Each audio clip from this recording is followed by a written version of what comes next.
예, 저희들이 이제 한 달 만에 우리 에베소서 말씀을 살펴보게 됩니다.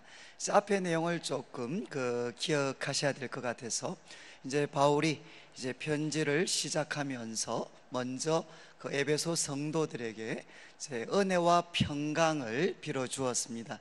그런 다음 3절부터 14절까지 말씀을 통해 가지고 이제 성부, 성자, 성령 하나님께서 우리들 한 사람 한 사람에게 어떤 하늘에 속한 신령한 복을 주셨는가 하는 것을 열거하면서 이제 삼위일체 하나님께 찬송을 드렸습니다. 그런 다음 이제 15절부터 19절까지 말씀을 통해서는 이제 사도 바울께서 에베소 성도들을 위하여 기도를 합니다.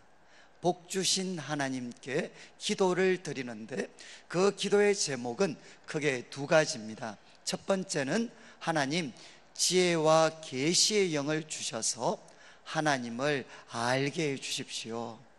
그리고 이제 두 번째 기도의 제목은 하나님 마음의 눈을 밝혀 주십시오.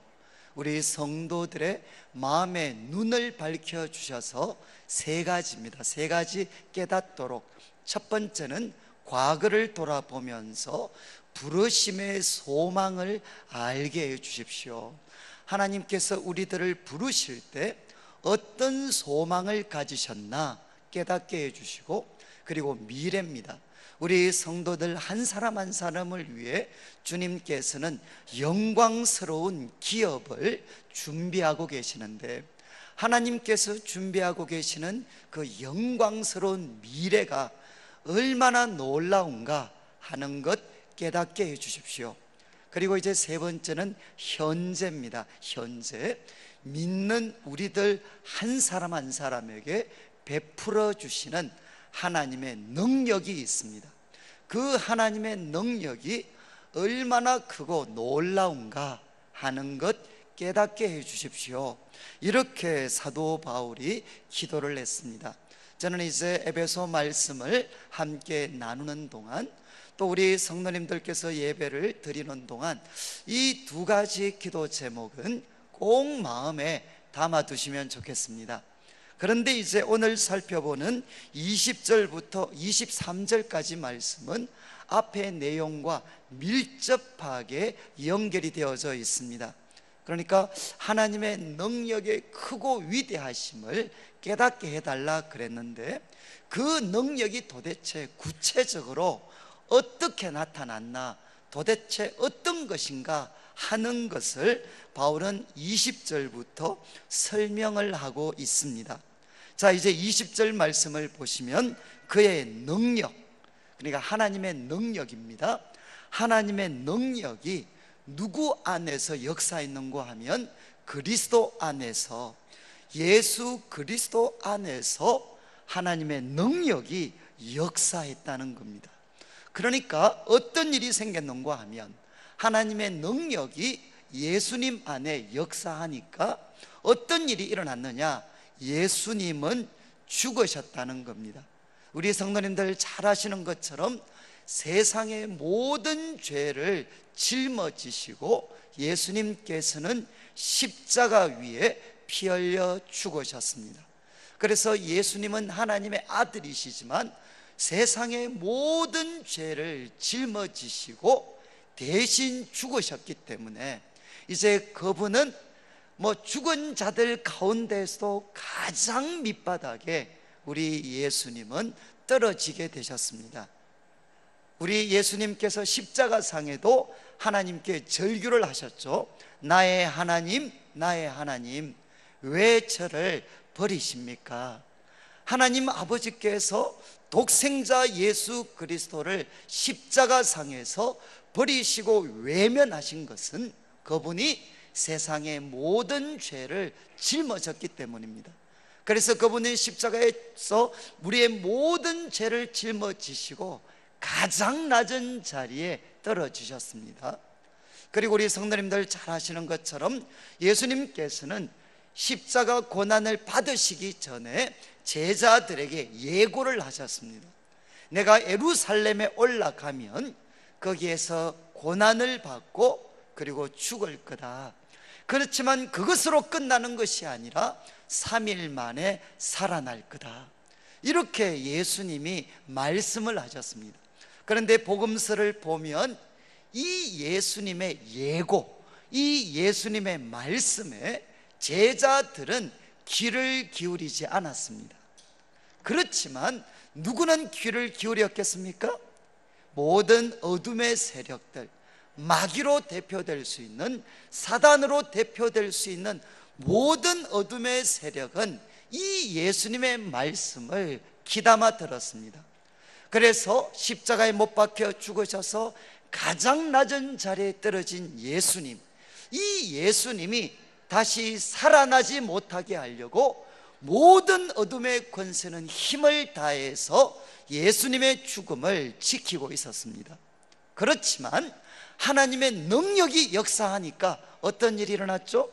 가장 밑바닥에 떨어지셨고, 세상의 모든 죄를 짊어지시고 죽으셨고, 가장 밑바닥에 떨어지셨고, 모든 어둠의 권세가 예수님의 죽음을 지키고 있었지만 하나님의 능력이 역사했을 때 예수님은 죽은 자들 가운데에서 다시 살아나셨습니다.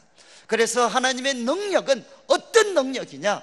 그 능력은 우리를 살리는 능력입니다.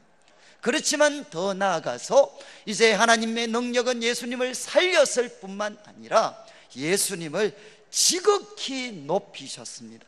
어디까지 높였는가 하면 20절 후반부, 하늘에서 자기의 오른편에 앉히셨습니다. 이제 하나님 오른편은 무엇이겠습니까? 최고의 권위와 그리고 최고의 그 지위를 뜻하는 장소입니다. 하나님은 예수님을 자기 오른편에 앉히셔서 21절을 보시면 모든 통치, 권세, 능력, 주권, 이 네 가지는 이제 영적인 존재들입니다. 영적인 존재들 가운데 가장 지배적인 위치에 놓여 있는 존재들입니다.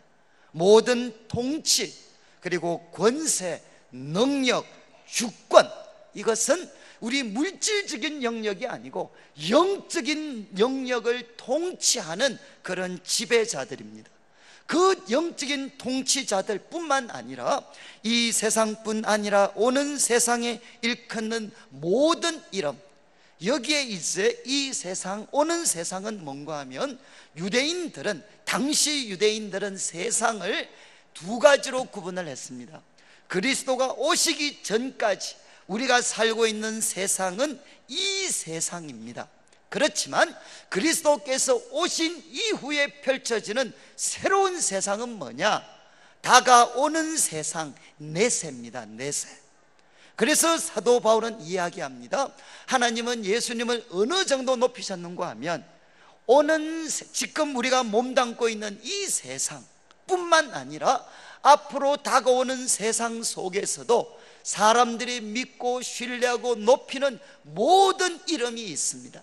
인격적인 이름도 있을 것이고 영적이고 신적인 이름도 있을 것입니다. 그 모든 이름 위에 예수님을 뛰어나게 하셨다는 겁니다. 다른 말로 하면 우리 계시록 쪽의 표현대로 하면 하나님은 예수님을 하나님 오른편에 앉히셔서 만왕의 왕, 만주의 주로 예수님을 삼으셨습니다. 그리고 이제 22절에 보시면 영적인 존재뿐만 아니라 우리 눈앞에 보이는 만물, 사람들, 그리고 일어나는 모든 일들을 그분의 발 아래 복종하게 하셨습니다. 그리고 세 번째는 그를 만물 위에 교회의 머리로 하나님께서는 예수님을 삼으셨습니다. 자, 이제 이 말씀을 통해 사도 바울이 우리에게 강조하는 것이 무엇이겠습니까? 하나님의 능력이 얼마나 놀라운가 하면 온 세상의 죄를 짊어지시고 죽으셨고 가장 밑바닥에 떨어지셨던 예수님, 그 예수님을 하나님의 능력은 살리셨다는 겁니다. 그리고 그 낮아지셨던 예수님을 하나님은 높이셨습니다. 어느 정도? 만왕의 왕, 만주의 주로서 모든 영적 세력들의 지배자가 되시고, 그리고 또 만물을 굴복케 하시고 교회의 머리가 되는 가장 높은 분으로 하나님의 능력은 예수님을 높여주셨다는 겁니다. 자, 이제 이 말씀을 통해 사도 바울이 우리들에게 도전하는 것은 무엇이겠습니까? 이 놀라운 하나님의 능력이 어떻게 하면 나에게 베풀어질 수 있겠습니까? 어떻게 나에게? 19절 말씀을 다시 한번 보시면 19절 말씀 이렇게 되어 있죠. 그의 힘의 위력으로 역사하심을 따라. 여기 그는 하나님이십니다. 하나님의 힘의 위력으로 역사하심을 따라 우리에게 베푸신 능력. 자, 이제 하나님께서 이 놀라운 능력을 우리에게 베풀어 주시는데, 우리가 어떤 태도를 취할 때 이 놀라운 하나님의 능력이 우리에게 베풀어지겠습니까? 19절 중반을 보시면 믿는 우리에게, 우리가 하나님을 향해 믿음으로 나아가면 예수 그리스도 안에 역사되어졌던 이 놀라운 능력은 나를 위한 것으로 베풀어질 수가 있다는 것입니다. 성도님들, 이 말씀을 통해 바울이 우리에게 도전합니다. 하나님은 예수님을 살리셨던 것처럼 우리를 살리실 수가 있습니다. 하나님은 예수님을 높이셨던 것처럼 우리를 높이실 수가 있습니다. 저는 이제 우리 성도님들의 삶과 우리 자신들의 삶을 돌아보면 가장 필요한 것이 무엇이겠습니까? 살아나는 것입니다. 살아나는 것. 그리고 또 우리들의 삶에 가장 필요한 것은 하나님이 우리를 높여주시는 것입니다. 사람들은 할 수가 없지만, 그러나 하나님은 우리를 살리실 수가 있고, 사람들은 할 수가 없지만 하나님은 우리를 높이실 수가 있습니다. 그래서 이제 사도 바울은 우리에게 이야기했습니다. 하나님의 놀라운 능력은 우리를 살리시고 그리고 우리를 높이실 수가 있습니다. 그리고 한 번 더 우리가 강조해야 되는 것은 21절, 22절 말씀을 통해 하나님께서 예수님을 높이셔서 그분은 어떤 영광스러운 그런 지위와 능력과 신분을 갖게 되셨는가, 우리가 믿고 의지하는 예수님은 도대체 어떤 분이신가 하는 것을 한 번 더 정리할 필요가 있습니다. 성도님들, 여기 나오는 모든 통치, 권세, 능력, 주권, 그리고 이 세상뿐 아니라 오는 세상에 일컫는 모든 이름 위에 뛰어나게 하셨다. 이 본문은 이제 많은 성경학자들이 이야기를 합니다. 시편 110편 1절을 기초로 하고 있다라고 해석을 합니다. 이제 우리 성경 자막이 하나 나올 텐데, 시편 110편 1절에 이것은 다윗의 시입니다. 다윗이 그때 뭐라고 고백을 했는가 하면, 시편 110편, 여호와께서 내 주에게 말씀하시기를, 여호와께서 내 주에게 말씀하셨다는 겁니다. 이 내 주는 누구냐? 결국 예수 그리스도로 성취되어졌고, 이 시편 110편 1절은 예수님의 부활과 성천을 예언하는 대표적인 말씀으로 이제 복음서와 사도행전에 소개되고 있습니다. 자, 여기에 여호와께서 내 주에게 말씀하시기를, 내가 내 원수들로, 내가 너의 원수들로 내 발판이 되게 하기까지, 잘 보십시오, 너는 내 오른쪽에 앉아 있으라. 그러니까 하나님께서, 여호와께서 내 주에게 말씀하셨습니다. 너는 내 오른쪽에 앉아 있으라. 앞에서 살펴봤죠? 바울 사도가 1장 20절에서 하나님은 예수님을 지극히 높이셔서 하늘에서 그분의 오른편에 앉히셨습니다. 110편 1절에서 이야기한 말씀이죠. 하나님이 너는 내 오른쪽에 앉아 있으라. 그런데 언제까지? 내가 내 원수들로 내 발판이 되게 하기까지. 이 말씀은 우리 성도님들 얼핏 들으면 잘 이해가 안 될 겁니다. 이 말씀은 어떤 뜻이냐? 고대에 이제 전쟁을 합니다. 전쟁을 해서 이쪽에 소위 최고의 최고의 군인과 군사와 또 이쪽에 최고의 장군이 싸웁니다. 싸워서 한쪽이 패배했습니다.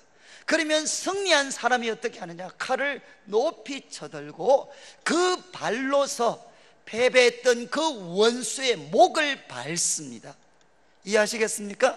지금 110편 1절 말씀은 바로 그 장면입니다. 하나님께서 너의 원수를 내 발판이 되게 하기까지 너의 발로 원수의 목을 밟고, 그리고 참 이렇게 칼을 하늘로 올리면서 그 승리를 선포할 때까지 너는 내 오른쪽에 앉아 있으라. 이 말씀이 예수 그리스도의 부활과 성천을 통해 성취되어졌다는 겁니다. 자, 그렇다면 아까 이제 에베소서 1장 21절 다시 보시면 여기 나오는 모든 통치, 권세, 능력, 주권, 그리고 이 세상뿐 아니라 오는 세상을 일컫는 모든 이름, 이들은 영적인 존재들입니다. 이 영적인 존재들은 소위 천사로 대표될 수 있는 선한 존재들이겠습니까? 아니면 마귀와 사탄으로 대표될 수 있는 어둠의 영적 존재들을 이야기하겠습니까? 시편 110편 1절을 통해서 본다면 여기 나오는 영적인 존재들은 악한 영적 존재들입니다. 그래서 이 말씀은 에베소서 6장을 보면 6장 12절, 우리 성도님들 잘 아시는 본문이 있는데 이런 말씀이 있습니다. 6장 12절, 우리의 실험은 혈과 육을 상대하는 것이 아니요 통치자들과 권세들과 이 어둠의 세상 주관자들과 하늘에 있는 악의 영들을 상대함이라. 여러분, 여기 지금 에베소서 1장에 나와 있는 이 영적인 존재들은 누구냐? 하나님을 대적하는 악한 영적 존재들입니다. 그러나 예수님의 죽으심과 부활과 성천을 통해 하나님은 예수님을 지극히 높이셔서 그 모든 원수를 짓밟고 승리하는, 그런 승리하는 그리스도로 예수님을 세워주셨다는 것입니다. 성도님들 기억하십시오. 우리 예수님은 누구시냐? 모든 악한 영적 세력들을 그 발로 짓밟으신 승리하신 그리스도십니다. 그뿐만 아니라 22절에 예수님께서는 영적인 존재뿐만 아니라 우리 눈앞에 펼쳐 보이는 만물도 예수님은 그분의 발 아래 복종하게 하시는 분이십니다. 그리고 그분은 만물 위에 교회의 머리가 되는 분으로 하나님은 예수님을 세워주셨습니다. 자, 이제 우리 성도님들, 하나님 보좌, 하나님의 오른편에 앉아 계시는 예수님, 그분은 모든 어둠의 영적 세력들을 짓밟으시고 그리고 만물을 그의 발 아래 복종하게 하시고 교회의 머리가 되시는 분이십니다. 그분을 바라볼 때 어떤 마음이 여러분에게 일어나야 되겠습니까? 어떤 마음이 일어나야 되겠습니까? 여러분 잘 기억하셔야 되는데 성경은 이원론을 가르칩니다. 먼저 헬라적 이원론, 이거는 성경적이 아닙니다. 성경적이 아닌 이원론은 뭐냐? 이런 겁니다. 이제 우리들의 영은 거룩하지만 몸은 속되다. 이것은 성경이 가르치는 이원론이 아닙니다. 그리고 예를 들면 이제 우리가 나머지 6일은 속되고 예배드리는 주일은 거룩하다. 이것도 성경적으로 보면 옳은 것이 아닙니다. 그리고 물질도 헌금을 드리는 것은 거룩하고 나머지 물질은 속되다. 이것도 성경적이 아닙니다. 성경이 가르치는 이원론은 뭐냐? 몸은 악하고 영은 거룩하다는 게 아니고 저의 몸이 있습니다. 저의 이 몸을 두고 하나님의 세력, 성경으로 대표되는 하나님의 세력과 마귀로 대표되는 악한 영적 세력이 저를 두고 지금 치열하게 싸우고 있습니다. 이것이 성경적 이원론입니다. 저의 몸을 두고도 싸우고 있고 저의 영혼을 두고도 싸우고 있고 우리 가정을 두고도 악한 세력과 성령의 세력들이 치열하게 싸우고 있습니다. 그리고 교회가 거룩한 공동체지만 이 교회 속에서도 성령만 역사하시는 것이 아니라 어둠의 세력도 싸우고 있습니다. 나아가서 우리가 몸담고 있는 이 세상도 하나님의 세력, 성령으로 대표되는 하나님의 세력과 악한 세력들이 치열하게 싸우고 있습니다. 이것이 이 역사의 실체라는 거죠. 그렇다면 여러분, 예수님께서 모든 어둠의 세력들을 짓밟으셨고 만물을 그 발 아래에 두신 분이십니다. 사도 바울이 이것을 가르칠 때 우리에게 도전하는 것이 무엇이겠습니까? 예수 그리스도의 이름으로, 예수 그리스도의 이름을 의지하고 그분의 이름으로 이 영적인 싸움에서 예수님과 함께 승리에 동참하라는 것입니다. 사랑하는 성도님들, 기억하셔야 돼요. 우리들의 싸움은, 우리들의 삶은 진공 상태가 아닙니다. 지금 우리들을 두고 하나님의 영적인 세력과 그리고 어둠의 세력들이 치열하게 싸우고 있습니다. 그리고 교회를 두고 치열하게 싸우고 있습니다. 그리고 우리 한국 사회를 보면 하나님의 세력과 어둠의 세력들이 치열하게 싸우고 있습니다. 이 싸움에서 승리할 수 있는 길은 무엇이냐?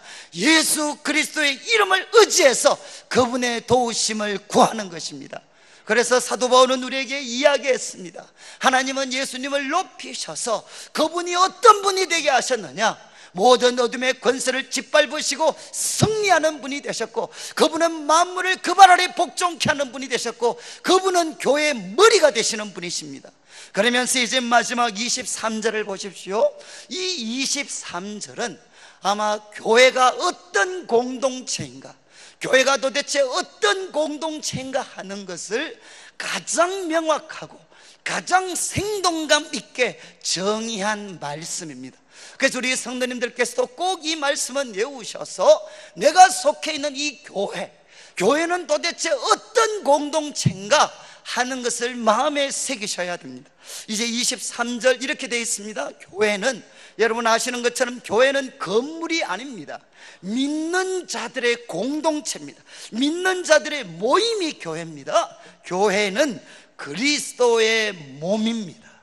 성도님들, 교회는 그리스도의 몸입니다. 다른 말로 하면 그리스도는 교회의 머리가 되시고, 그리고 교회는 그리스도의 몸입니다. 자, 이제 제가 한번 이 말씀에 비추어서 한 가지 질문을 드려야 되겠는데, 우리 내일 교회 머리가 누구죠? 우리 내일 교회 머리가 누구십니까? 우리 내일 교회 머리가 누구시죠? 이 말씀을 잘 보셨어요. 우리 내일 교회 머리가 누구십니까? 예수님이십니다. 그 알고 계셨어요?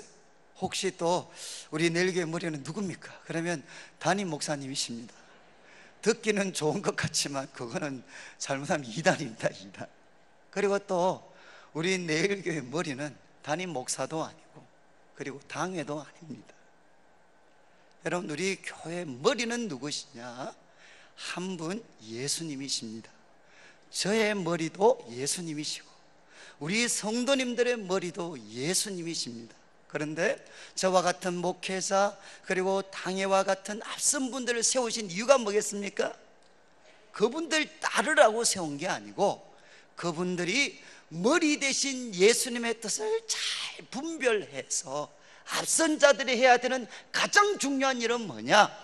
머리 대신 예수님의 뜻을 잘 분별해서 그 예수님의 뜻대로 교회가 움직이게 하는 것, 이것이 지도자들의 역할입니다. 그래서 우리 성도님들이 지도자들을 위해서, 교회 지도자들을 위해서 기도해 주실 때 가장 중요한 제목은 무엇이겠습니까? 머리 대신 예수님의 뜻을 잘 깨달을 수 있도록, 머리 대신 예수님의 뜻을 잘 깨닫고 그 뜻에 순종할 수 있게 해달라. 이것이 교회 지도자들을 위한 첫 번째 기도 제목이 되셔야 됩니다. 그런데 교회가 지금 많은 아픔을 겪고 있습니다. 가장 큰 이유가 무엇이겠습니까? 교회 지도자들이 자기를 따라와라 라고 이야기하지만 정작 지도자들은 머리 대신 예수님의 뜻을 분별하고 그분에게 순종하지 않으면서 밑에 있는 성도들 보고 우리 따라오고 우리에게 순종해라, 그렇게 하다가 교회가 이런 아픔과 이런 고통을 당하고 있습니다. 성도님들 기억하십시오. 앞으로 우리 교회 공동체가 하나님이 기뻐하시는 교회 공동체가 되려면 가장 첫 번째 일은 무엇이냐? 우리 앞선 지도자들 그리고 우리 모든 성도님들이 머리 대신 예수님의 뜻을 깨닫는 것입니다. 그리고 그 머리 대신 예수님의 뜻에 순종하는 것입니다.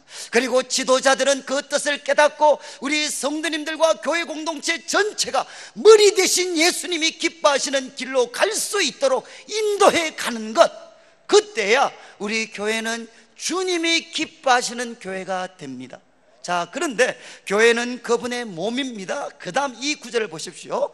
만물 안에서 만물을 충만하게 하시는 이의 충만함이니라. 제가 참 전에 국어를 별로 잘 못하는데, 안 그래도 국어를 잘 못하는데 이 구절 읽고 있으면 막 가슴이 답답하고 숨이 막히는 것 같아요. 교회는 무엇이냐? 만물 안에서 만물을 충만하게 하시는 분의 충만함이니라. 그런데 이 말씀은 해석이 세 가지가 있는데 그 중에 가장 일반적으로 취하는 해석, 그리고 제가 동감하는 해석을 그냥 말씀을 드리겠습니다. 여러분, 여기에 만물 안에서, 이 만물 안에서 만물을 충만하게 하시는 분, 그분은 누구시겠습니까? 이 만물 안에서 만물을 충만하게 하시는 분, 그분은 누구신가 하면 예수 그리스도십니다. 예수님은 누구시냐? 이거 외우셔야 돼요. 만물 안에서 만물을 충만하게 하시는 분이신데, 충만하게 한다는 말은 두 가지 뜻을 담고 있습니다. 하나는 온갖 좋은 것, 아름다운 것으로 채워주는 겁니다. 말 그대로 충만하는 것은 하나님의 온갖 좋은 것으로 가득 채우는 것입니다. 그렇지만 이 머리와 몸의 관계를 생각할 때 충만이라는 말은 또 한 가지 뜻을 갖고 있습니다. 온갖 좋은 것으로 채울 뿐만 아니라 머리가 원하는 방향으로 몸이 진행될 수 있도록 통제하고 조절하는 것, 이것이 뭔가 하면 충만 속에 포함되어져 있습니다. 여러분, 예수님은 누구시냐?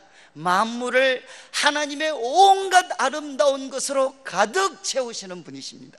그리고 이 어떤 만물이 우리 주님이 기뻐하시고 사람이 사는 방향으로 진행될 수 있도록 이 만물을 통제하시고 조절하시는 분이 누구시냐? 예수님이십니다.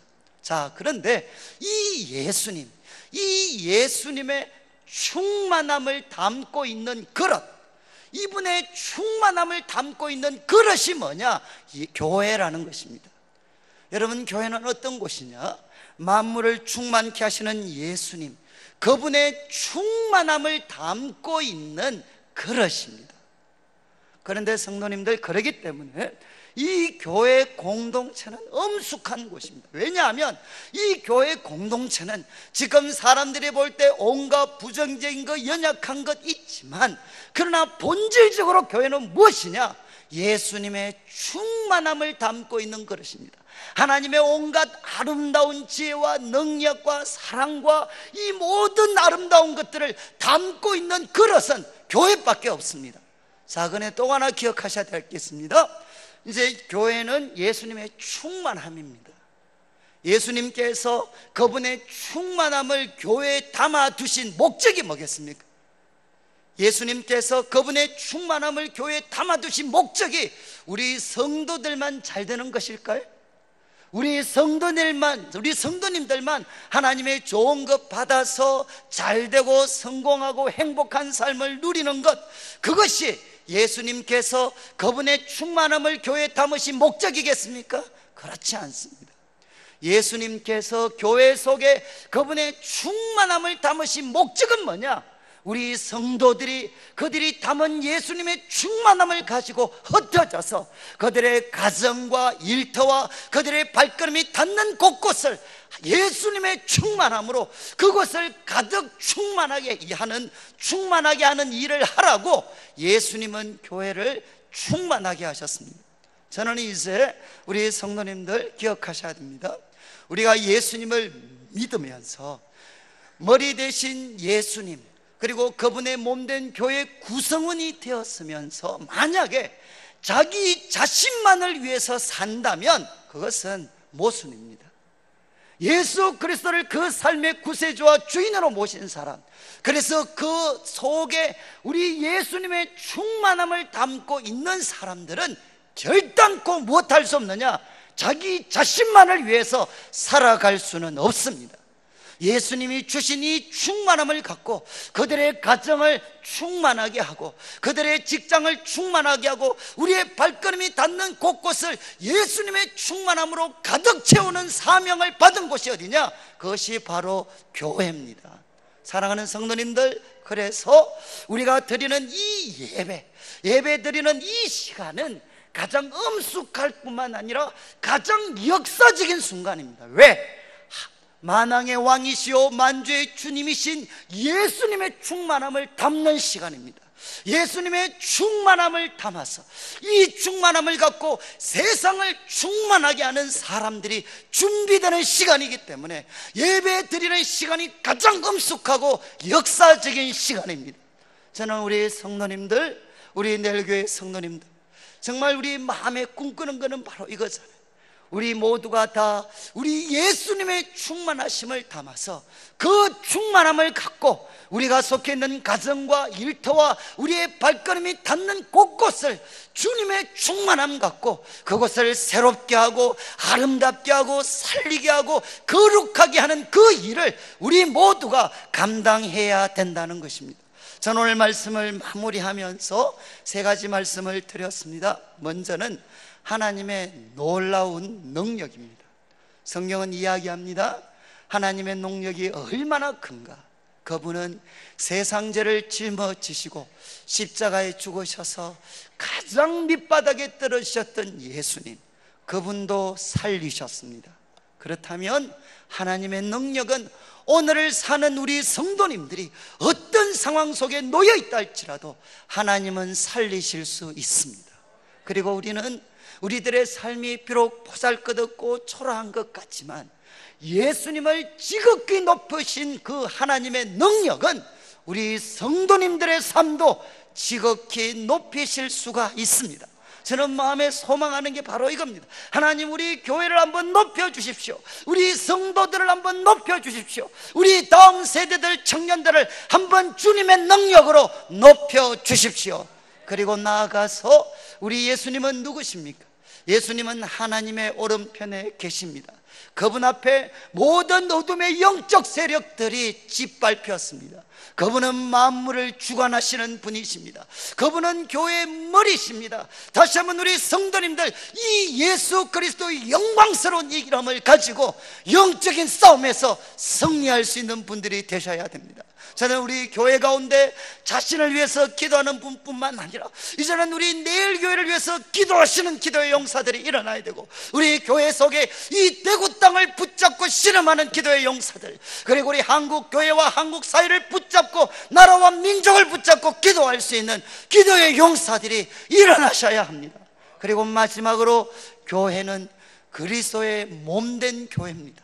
하나님, 우리 내일 교회가 머리 대신 주님께, 주님의 뜻을 깨닫고 주님께 순종할 수 있는 교회가 되게 하여 주시고, 하나님, 우리가 예배로 모일 때마다, 우리가 소그룹으로 모일 때마다, 홀로 주님 앞에 쓸 때마다 하나님 예수님의 충만함을 담게 하여 주십시오. 예수님의 능력과 지혜와 사랑과 온갖 아름다운 것 우리가 담을 수 있도록 도와주셔서 그 예수님의 충만하심으로, 만물을 충만케 하는 예수님의 충만함으로 우리 성도님들의 가정과 일터와 이 대구 땅과 민족이 아름답게 채워지게 되기를, 아름답게 충만하게 되기를 주님의 이름으로 축복합니다.